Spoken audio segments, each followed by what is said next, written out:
नमस्कार दोस्तों, concept plus academy के ई लर्निंग प्रोग्राम में आपका स्वागत है। पिछले वीडियो में हमने विवरणात्मक सांख्यिकी या डेस्क्रिप्टिव स्टैटिस्टिक्स के कुछ इम्पॉर्टेंट टॉपिक, न्यूमेरिकल डाटा या सांख्यिकी आंकड़े, दूसरा सैंपल या प्रतिदर्श जिसको नमूना भी कहते हैं, और तीसरा पॉपुलेशन जनसंख्या या समष्टि के बारे में बात की थी। दोस्तों, पिछले वीडियो में हमने जनसंख्या या समष्टि की जो डेफिनेशन देखी थी वो एक जनरल डेफिनेशन थी। अगर आप पिछले वीडियो में देखेंगे तो जनसंख्या या समष्टि की डेफिनेशन एक निश्चित क्षेत्र में निश्चित समय में एक ही प्रजाति के जो इंडिविजुअल्स या व्यष्टि है उनका समूह क्या कहलाएगा, जनसंख्या या समष्टि या पॉपुलेशन कहलाएगा। दोस्तों, ये जो पॉपुलेशन है इसका अर्थ स्टैटिस्टिक्स या सांख्यिकी में कैसे लिया जाएगा। जब हम डेफिनेशन की बात कर रहे हैं तो हम ये कह रहे हैं कि एक निश्चित क्षेत्र में निश्चित समय में, लेकिन स्टैटिस्टिक्स में पॉपुलेशन का अर्थ ये है कि जिन इंडिविजुअल्स के बारे में निष्कर्ष निकाले जाते हैं उन सभी इंडिविजुअल्स ऑब्जर्वेशन के बारे में, चाहे वह दुनिया में कहीं भी उपस्थित हो। कहने का मतलब ये है कि जिन भी इंडिविजुअल्स के बारे में निष्कर्ष निकाले जा रहे हैं उन सभी इंडिविजुअल्स का ऑब्जर्वेशन, चाहे वो दुनिया में कौन सी भी जगह हो, तो निश्चित जो क्षेत्र वाली बात है उसके बारे में हम बात कर रहे हैं। जब हमने जनरल जनसंख्या की डेफिनेशन देखी तो निश्चित क्षेत्र में निश्चित समय में एक ही प्रजाति के सदस्यों की संख्या या इंडिविजुअल्स का नंबर क्या कहलाएगा, पॉपुलेशन। स्टैटिस्टिक्स में कोई निश्चित क्षेत्र सोचने की ज़रूरत नहीं है, क्योंकि यहाँ पर बात डाटा की हो रही है। जिसे दो एग्जाम्पल से मैं आपको समझाने का प्रयास करता हूँ। आपने 20 पुरुषों की आरबीसी की गणना की।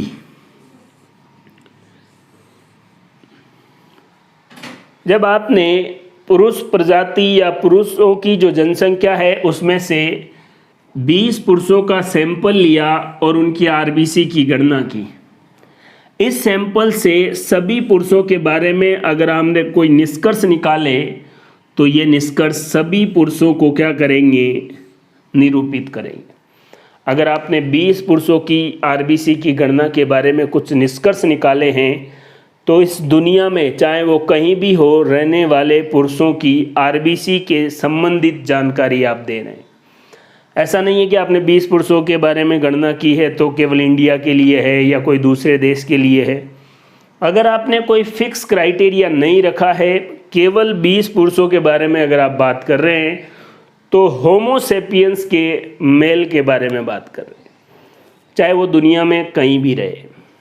लेकिन अगर आप यही गणना ऐसे करते हैं कि 15 भारतीय पुरुषों का आप सैंपल लेते हैं जिनकी आयु 50 वर्ष है और फिर आरबीसी की गणना करते हैं, तो इस सैंपल का निष्कर्ष क्या बताएगा कि भारत में जितने भी पुरुष जो 50 वर्ष की उम्र के हैं उनके बारे में आप कोई स्टैटिस्टिक्स या न्यूमेरिकल अप्रोच क्या कर रहे हैं, अप्लाई कर रहे हैं। तो दोस्तों, पॉपुलेशन की जो डेफिनेशन है वो हमने पिछले वीडियो में देखी, लेकिन स्टैटिस्टिक्स में डेफिनेशन का मतलब मेनली न्यूमेरिकल डाटा से रिलेटेड है। अगर आप 20 पुरुषों के आरबीसी की गणना के बारे में बात कर रहे हैं, आयु नहीं है, कोई देश के बारे में नहीं है, तो इस पूरी पृथ्वी पर जहाँ पर भी पुरुष है उनकी आरबीसी से रिलेटेड आप अध्ययन कर रहे हैं। अगर आप भारतीय पुरुष जिनकी 50 वर्ष की आयु ये सैंपल ले रहे हैं तो फिर जनसंख्या क्या हो गई कि भारत में रहने वाले 50 वर्ष की उम्र के जितने भी पुरुष है वो जनसंख्या हो गई। तो स्टैटिस्टिक्स में जनसंख्या का मतलब है कि ऐसा ग्रुप जहाँ से आपने सैंपल लिया है और वो सैंपल उस पर्टिकुलर ग्रुप के बारे में ही आपको जानकारी दे। जनरल जनसंख्या की डेफिनेशन पिछले वीडियो के लास्ट भाग में मैंने आपको बताई। निश्चित क्षेत्र में निश्चित समय में एक ही प्रजाति के जो विभिन्न प्रकार के या विभिन्न इंडिविजुअल्स हैं उनकी संख्या को पॉपुलेशन कहेंगे। पॉपुलेशन या समष्टि, हिंदी में इसको समष्टि भी कहते हैं, इसके बारे में दो महत्वपूर्ण बातें और है दोस्तों। स्टैटिस्टिक्स या बायोस्टैटिस्टिक्स के जो स्टार्टिंग वीडियो में हम बात कर रहे हैं, पहली बात थोड़ा बोरिंग आपको लग सकता है, ये टॉपिक ऐसे हैं, लेकिन जब आप धीरे धीरे बार बार इन वीडियोस को देखोगे तो आगे जो चीज़ें हैं वो आपको आसानी से समझ में आएगी। और ये थ्योरेटिकल पार्ट है, इसको हम छोड़ भी नहीं सकते, इसलिए 1 to 1 चीज़ों को आप क्लियरिटी के साथ समझें। पॉपुलेशन के बारे में दो बातें हैं कि एक पॉपुलेशन फाइनाइट पॉपुलेशन या परिमित या नियत समष्टि, और दूसरा है इनफाइनाइट या अपरिमित समष्टि। फाइनाइट या परिमित या नियत समष्टि किसको कहते हैं? ये किसके बारे में बताएगी? जीवों के समूह के चरों के बारे में। चर क्या होता है? वेरिएबल। चर को अंग्रेजी में वेरिएबल कहते हैं। और नेक्स्ट टॉपिक अपन चर के बारे में ही बात करेंगे। तो जीवों के समूह के जो चरों को निरूपित करने वाली जो समष्टि है वो नियत समष्टि होगी, और प्रयोगों के परिणामों को निरूपित करने वाली जो समष्टि है वो क्या होगी? इनफाइनाइट या अपरिमित। फॉर एग्जाम्पल, मूषकों की समष्टि या चूहों की समष्टि के बारे में आप बात कर रहे हैं। इनका एक चर है पूंछ की लंबाई। हर चूहे की पूंछ की लंबाई आप नहीं माप सकते। मूषकों या चूहों की जो जनसंख्या है उसके हर एक इंडिविजुअल्स की पूंछ आप नहीं माप सकते। इससे आपको ऐसा लगेगा कि ये वाली जो पॉपुलेशन है ये अपरिमित होनी चाहिए, लेकिन ऐसा नहीं है, परिमित है। परिमित क्यों? क्योंकि इसमें आप जीवों के समूह के चरों को बारे में बात कर रहे हैं, और चर कौन है? पूंछ की लंबाई। चर क्या होता है अपन थोड़ी देर में बात करेंगे। अभी आप इतना याद रखें, परिमित या नियत समष्टि किसे कहते हैं? ऐसी समष्टि जो जीवों के समूह के चरों को निरूपित करे वो क्या कहलाएगी? परिमित या फाइनाइट पॉपुलेशन। एक्सपेरिमेंट के रिजल्ट्स को निरूपित करे वो क्या कहलाएगी? Infinite population. जैसे गिनी पिग में आपने एड्रीनलिन के इंजेक्शन लगाए और हर बार हार्ट बीट या हृदय की धड़कन की आवृत्ति या फ्रिक्वेंसी आप मेज़र कर रहे हैं, तो इस पूरे में आप गिनी पिग पर एक्सपेरिमेंट कर रहे हैं और उसके परिणामों को क्या कर रहे हैं? जांच रहे हैं। तो गिनी पिग यहाँ पर क्या हुआ? एक अपरिमित क्या हुआ? पॉपुलेशन।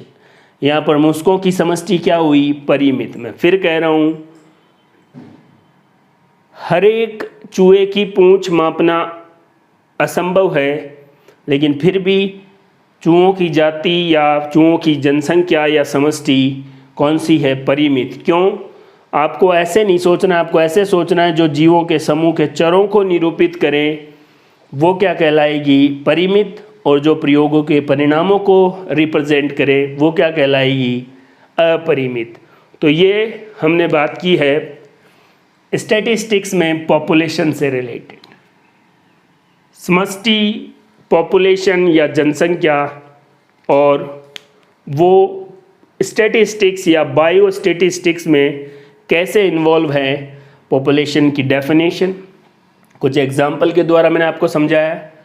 ये बहुत ज़्यादा इम्पॉर्टेंट है ऑब्जेक्टिव टाइप के क्वेश्चंस के लिए कि मूषकों की समष्टि में एक चर है पूंछ की लंबाई। जैसे आप पुरुषों की एक समष्टि में एक चर है आरबीसी की संख्या, तो पुरुषों की जो समष्टि है वो कौन सी हो गई? फाइनाइट। तो 4 ऑप्शन दे के आपसे पूछा जा सकता है कि निम्न में से कौन फाइनाइट पॉपुलेशन या परिमित समष्टि है, और कौन क्या है? इनफाइनाइट या अपरिमित समष्टि है। अगर एक्सपेरिमेंट से रिलेटेड, जैसे एड्रिनल हार्मोन का इंजेक्शन देके और हार्ट बीट की फ्रीक्वेंसी मेज़र कर रहे हैं, तो एक एक्सपेरिमेंट है। यहाँ पर आप सीधा क्या है?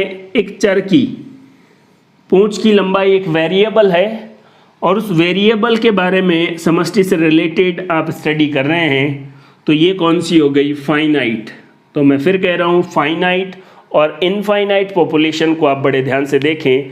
कॉम्पिटिटिव एग्ज़ाम या फर्स्ट ग्रेड या और भी अगर बायोस्टैटिस्टिक्स से कोई क्वेश्चन इम्पॉर्टेंट है तो यहाँ पर पॉपुलेशन से फाइनाइट और इनफाइनाइट 4 ऑप्शन आपको दे देगा।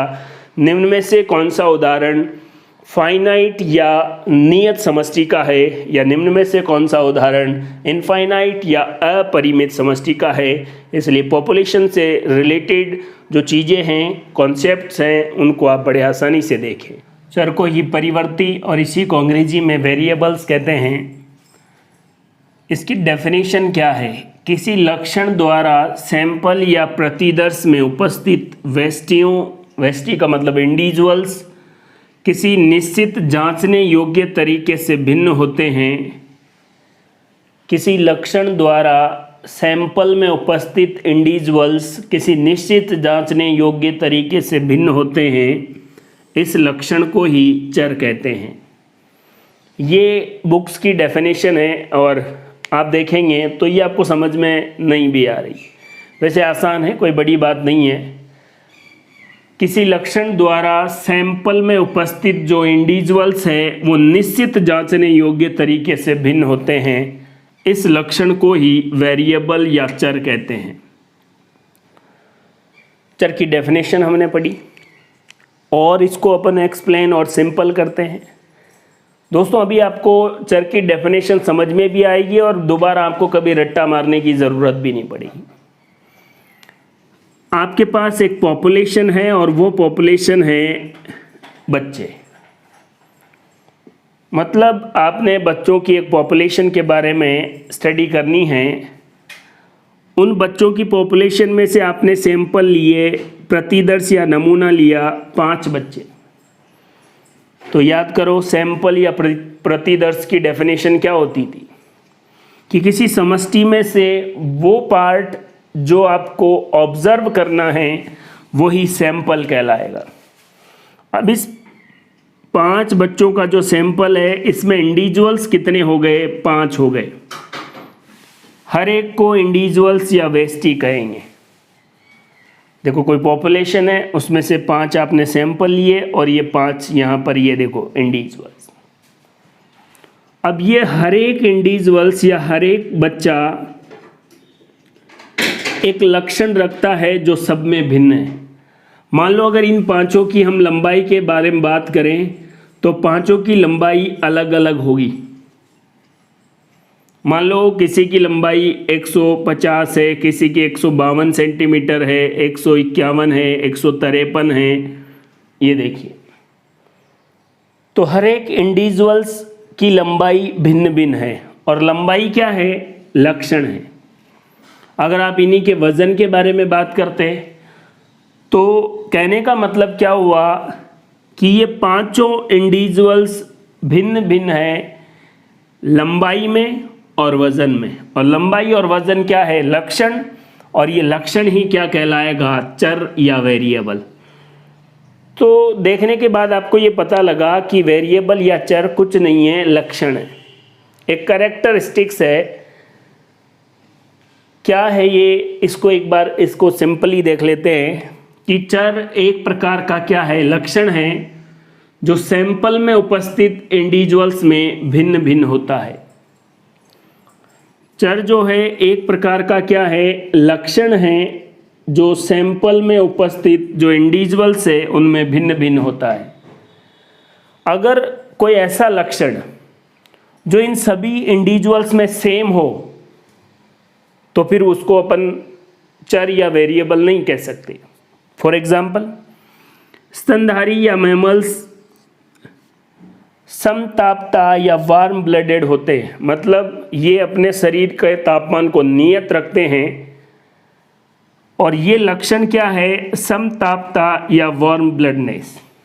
अब अगर स्टूडेंट या बच्चे के बारे में बात करें तो वो भी स्तनधारी है, वो भी कौन से होंगे? Warm blooded.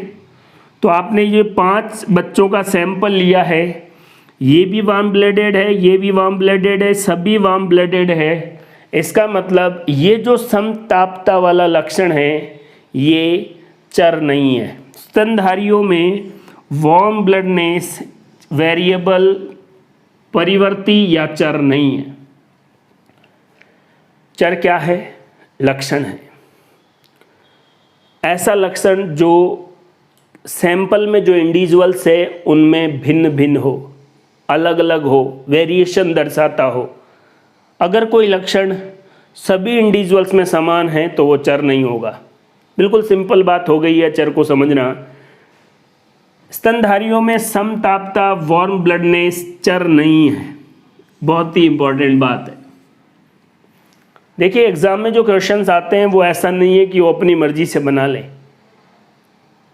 ऑथेंटिक जो बुक्स है उनमें जो एग्जाम्पल्स है या जिन पर ज़्यादा एक्सपेरिमेंट हुए तो ये सिंपली आपको पूछा जा सकता है 4 ऑप्शन देके कि निम्न में से कौन सा लक्षण चर नहीं है, वेरिएबल नहीं है। लेकिन याद रखें स्तनधारियों में समतापता, वार्म ब्लडनेस चर नहीं है। लेकिन अगर आप इन 5 बच्चों के शरीर का तापमान का मापन करेंगे तो ज़रूरी नहीं है सबका सेम हो। कहने का मतलब इंडिविजुअल्स स्तनधारी के शरीर का ताप भिन्न भिन्न हो सकता है। फिर आप कहेंगे कि सर शरीर का तापमान तो नियत रहता है।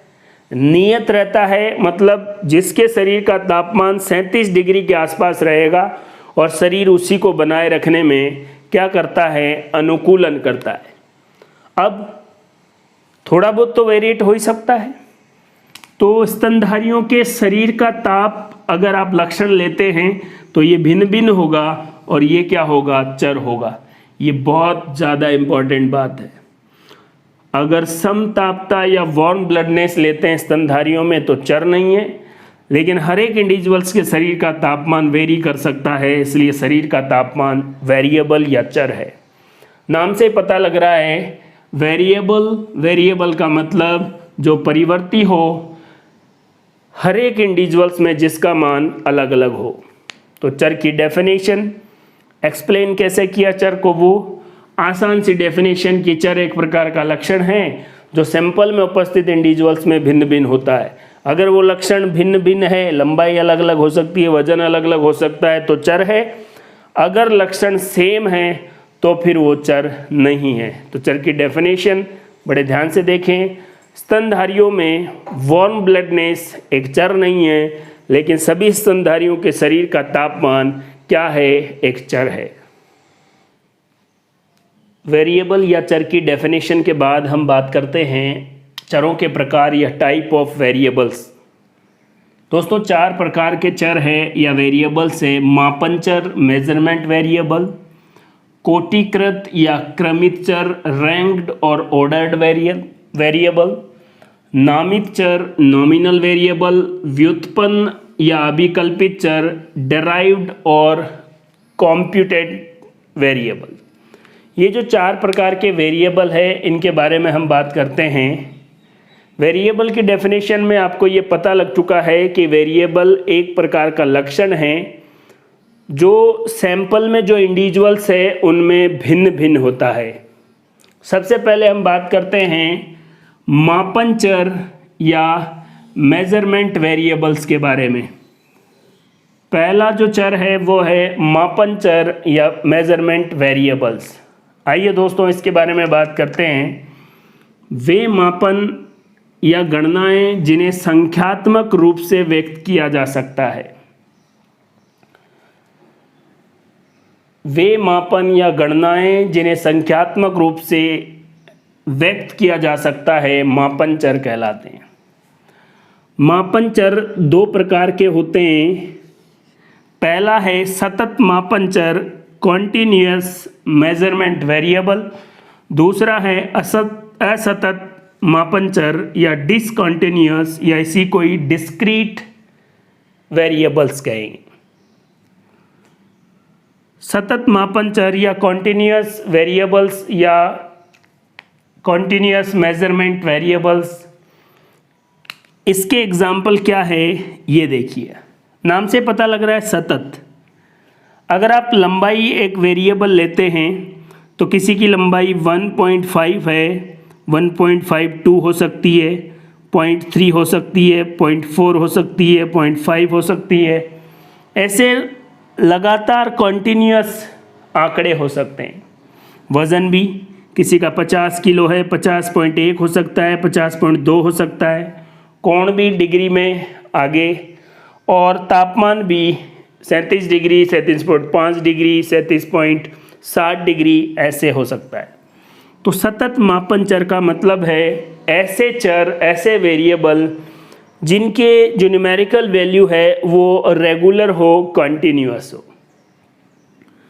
असतत मापन चर या डिसकंटिन्यूअस या डिस्क्रीट मेजरमेंट वेरिएबल, इसको गणनीय वेरिएबल या चर भी कहते हैं।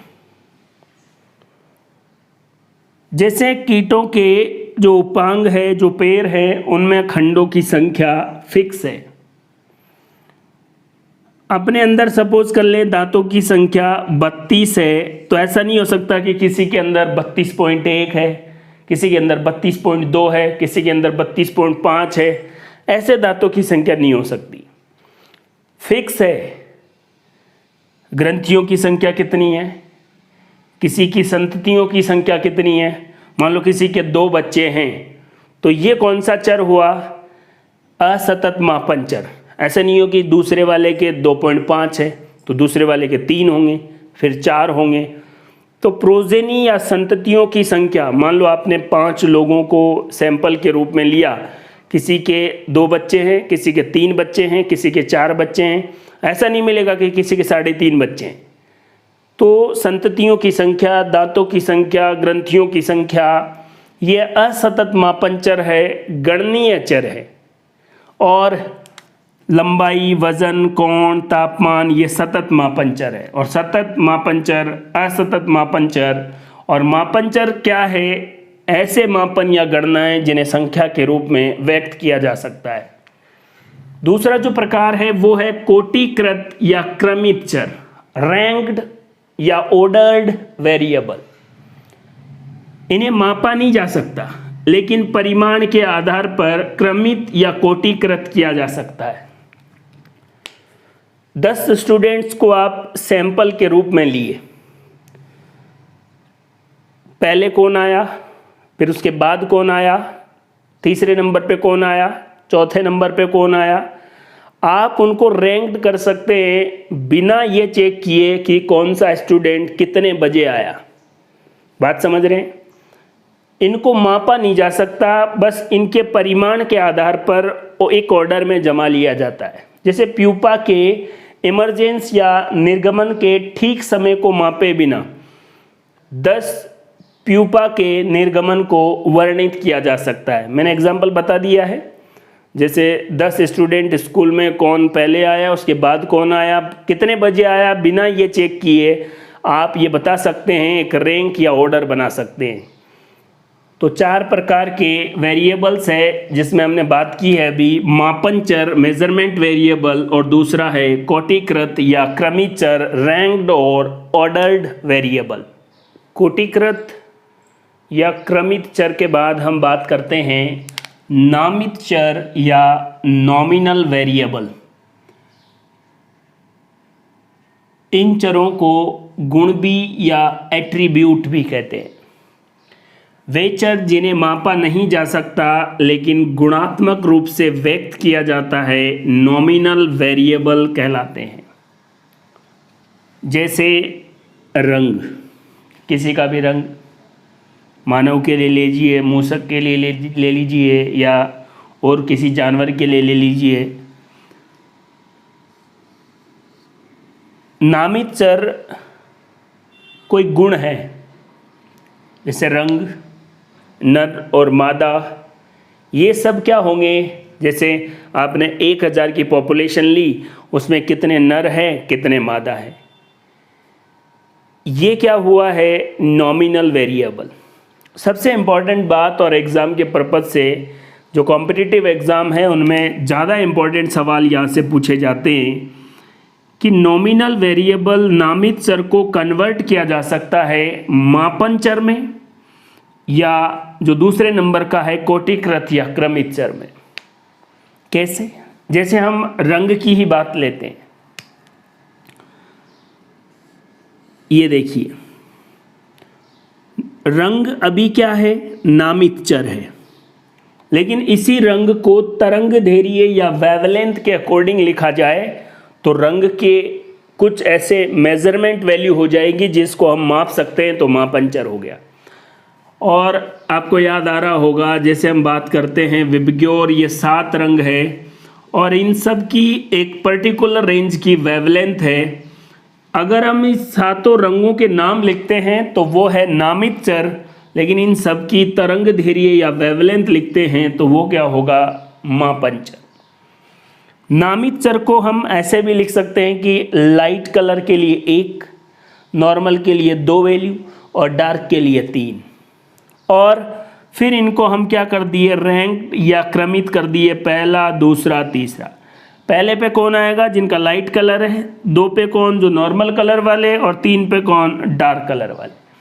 नॉमिनल वेरिएबल जिन्हें मापा नहीं जा सकता, जिन्हें गुणात्मक रूप से व्यक्त किया जा सकता है, जैसे रंग या सेक्स या लिंग के बारे में, जैसे 1000 की पॉपुलेशन में कितने नर है और कितने मादा है, ये भी नॉमिनल वेरिएबल है। नॉमिनल वेरिएबल को कन्वर्ट किया जा सकता है। मैंने यहाँ पर एक कलर या रंग का एग्जाम्पल लेके आपको समझाया है। अगर रंग को आप कोटिकृत या क्रमित करें तो लाइट, नॉर्मल और डार्क, और मापन में करें तो वेवलेंथ के अकॉर्डिंग। चौथा और आखिरी जो वेरिएबल या चर है वो है व्युत्पन्न अथवा अभिकलित या अभिकलित परिवर्ती, डेराइव्ड और कॉम्प्यूटेड वेरिएबल। वे चर जो स्वतंत्र रूप से मापित या 2 या 2 से अधिक परिवर्तियों पर आधारित हो, उनको क्या कहा जाएगा, व्युत्पन्न या अभिकल्पित परिवर्ती। मतलब 2 या 2 से वेरिएबल पर डिपेंड रहे, जैसे अनुपात, सिंगल अनुपात नहीं हो सकता, 2 वेरिएबल होने चाहिए। प्रतिशतता किस पर निकाली जाती है, 100 पर, तो ये किसी दूसरे वेरिएबल पर आधारित है, इसलिए इनको क्या कहा जाएगा, व्युत्पन्न या अभिकलित परिवर्ती। ये एक और इम्पॉर्टेंट बात है विचर या वेरिएट। बहुत बार जो एकेडमिक या रिटन एग्जाम है उनमें पूछा जाता है वेरिएट और वेरिएबल, इन दोनों में क्या डिफरेंस है।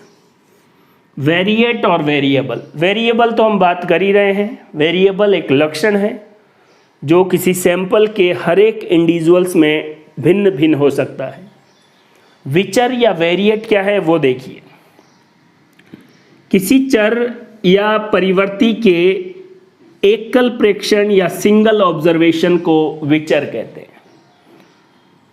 यहां देख लीजिए आसान भाषा में, समष्टि या पॉपुलेशन में आपने सैंपल लिया, सैंपल में सपोज करो 5 इंडिविजुअल आपके पास है, 5 में आपने पहले नंबर वाले की हाइट का प्रेक्षण किया, 151 सेंटीमीटर आई।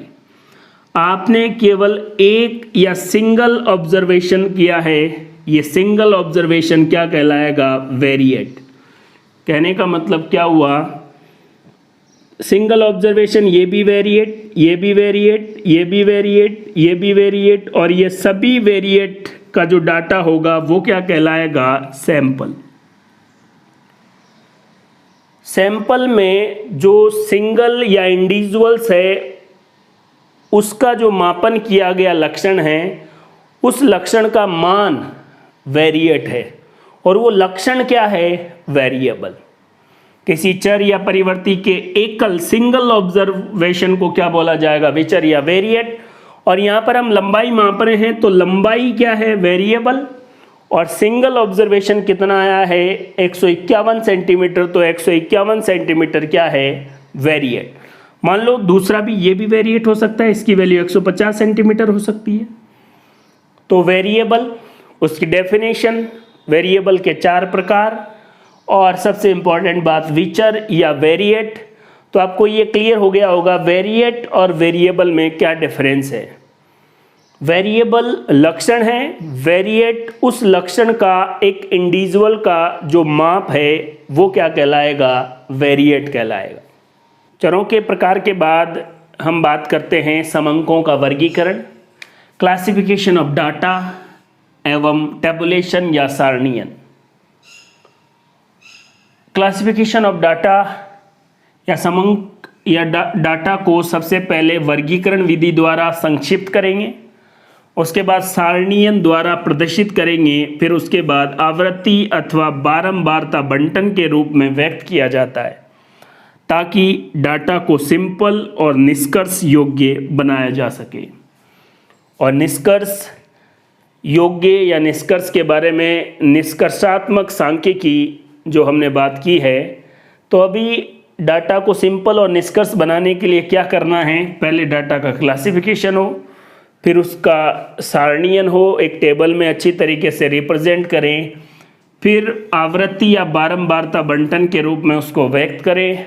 इसके क्या होगा कि डाटा सिंपल और निष्कर्ष योग्य हो जाएगा। आवृत्ति अथवा बारंबारता या फ्रीक्वेंसी किसे कहते हैं? किसी विचर या वेरिएट की जितनी बार पुनरावृत्ति होती है,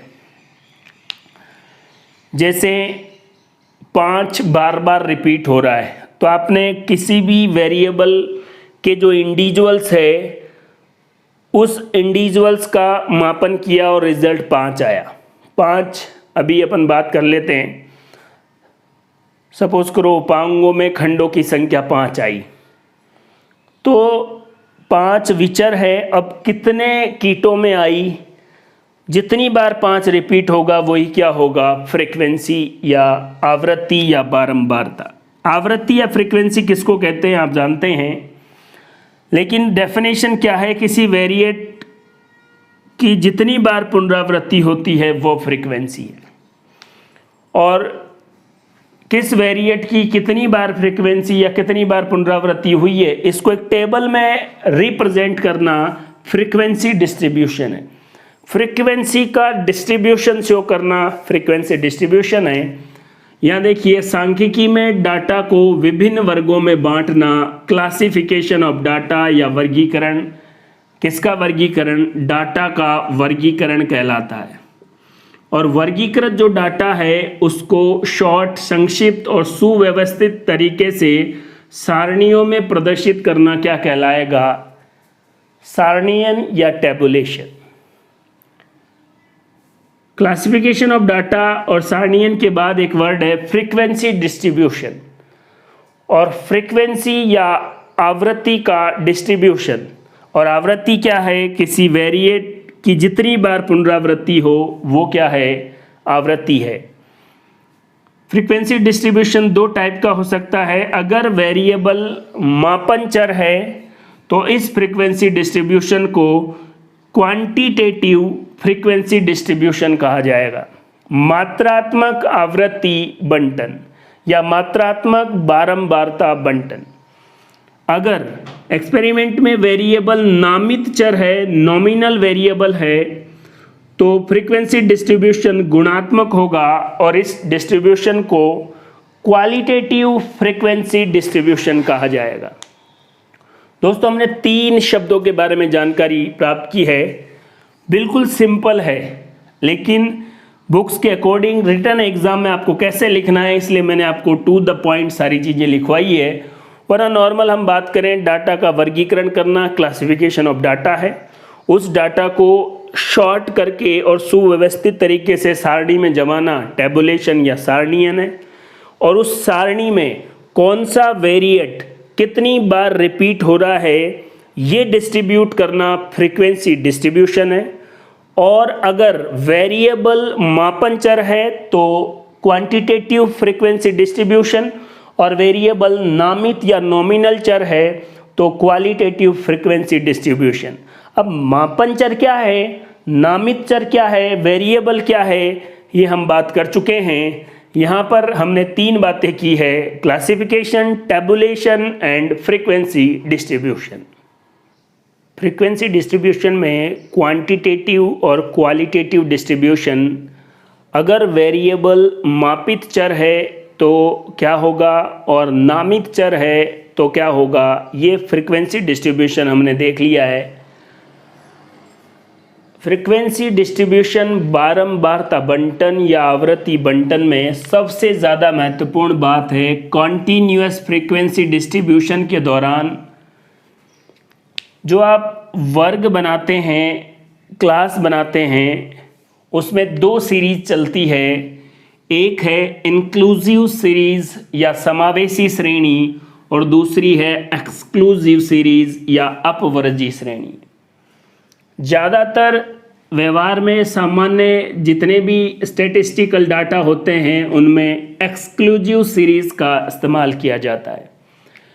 फ्रीक्वेंसी डिस्ट्रीब्यूशन के दौरान जो क्लास आप फॉर्म कर रहे हैं या फ्रीक्वेंसी डिस्ट्रीब्यूशन कर रहे हैं उसमें दो टाइप की सीरीज चलेगी, इंक्लूसिव और एक्सक्लूसिव सीरीज।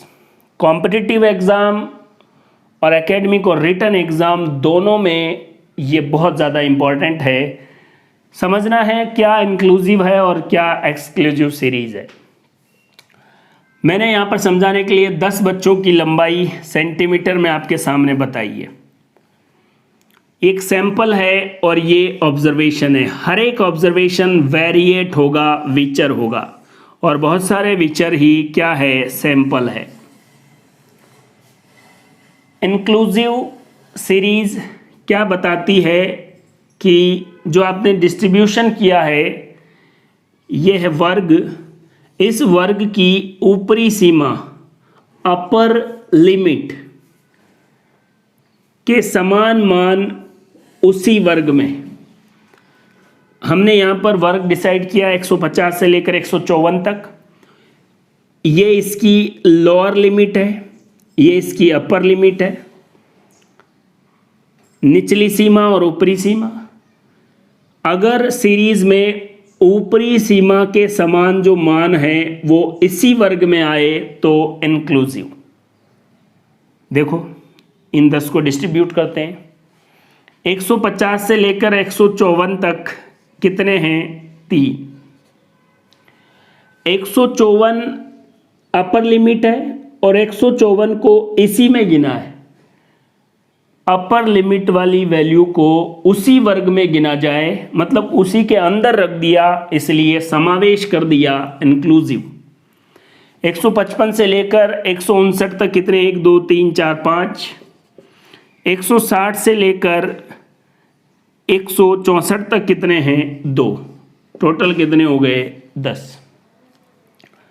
देखिए 159 को कहाँ शामिल किया,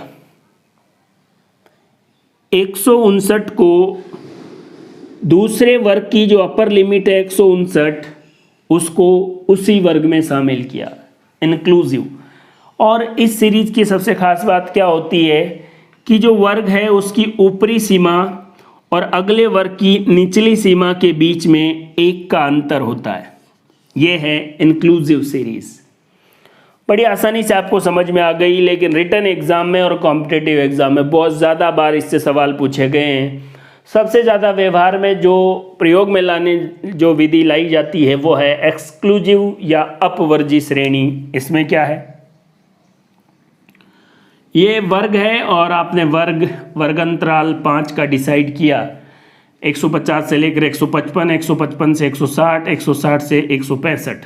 आप देख पा रहे हैं 154 के बाद अगले वर्ग में 155 आया था, 1 का अंतर था। यहाँ कोई अंतर नहीं है। वर्ग की ऊपरी सीमा और अगले वर्ग की निचली सीमा में कोई अंतर नहीं है। ये भी 155, यहाँ भी 100, ये 160, ये 160।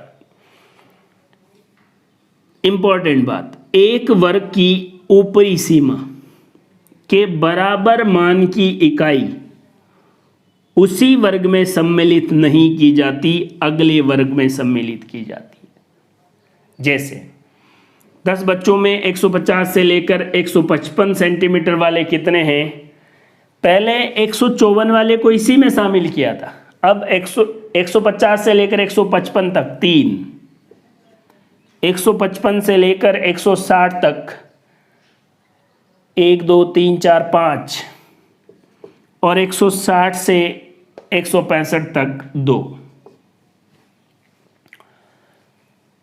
155 वाले को इसी में शामिल किया है। 101 2 3 4। 155 वाले को इसी में शामिल किया है तो सीरीज इंक्लूसिव होती। लेकिन हमने वर्ग की ऊपरी सीमा का जो मान है उसको उस वर्ग में शामिल नहीं करके अगले वर्ग में, 155 वाले को यहाँ पर काउंट नहीं करके यहाँ पर काउंट करेंगे, 160 वाले को यहाँ पर काउंट नहीं करके। तो आपने क्या किया, ऊपरी सीमा का जो मान था उसको उस वर्ग से एक्सक्लूसिव या अपवर्जी या हटाकर अगले वर्ग में डाल दिया। कोई बड़ी कंफ्यूज वाली बात नहीं है, मामला अपर लिमिट का है बस। बहुत बार पढ़ने के बाद भी कंफ्यूज हो जाते हैं। इस पूरे कॉन्सेप्ट में आप अपर लिमिट, अगर अपर लिमिट के बराबर की वैल्यू को इसी वर्ग में रखा जाए तो इंक्लूसिव, अपर लिमिट के बराबर की वैल्यू को इस वर्ग में नहीं रखकर अगले वर्ग में रखा जाए तो एक्सक्लूसिव। एक वर्ग की अपर लिमिट और दूसरे वर्ग की लोअर लिमिट के बीच का अंतर 1 हो तो इंक्लूसिव और कोई अंतर नहीं हो तो एक्सक्लूसिव। और व्यवहार में कौन सी सीरीज का इस्तेमाल होता है, एक्सक्लूसिव सीरीज। तो दोस्तों, स्टैटिस्टिक्स या बायोस्टैटिस्टिक्स से रिलेटेड डिस्क्रिप्टिव या विवरणात्मक सांख्यिकी के जो महत्वपूर्ण पॉइंट्स थे वो हमने स्टडी कर लिए हैं। बड़े ध्यान से वीडियो को देखें। कॉम्पिटिटिव एग्ज़ाम और रिटन एग्ज़ाम जितने भी है उनमें से अगर बायोस्टैटिस्टिक्स के सवाल आते हैं, अगर आपने वीडियोस पूरी सीरीज़ को बड़े ध्यान से देखा है तो आप बड़ी आसानी से सवालों को सॉल्व कर सकते हैं। पूरे वीडियोस में जो लैंग्वेज है वो मैंने बुक से रिलेटेड रखी है ताकि आपको रिटन एग्ज़ाम में डेफिनेशन और समझने में दिक्कत नहीं आए। साथ में कॉम्पिटिटिव एग्ज़ाम और MCQs सवाल भी आप वीडियो को अच्छे से पढ़कर समझकर सॉल्व कर सकते हैं। Thank you.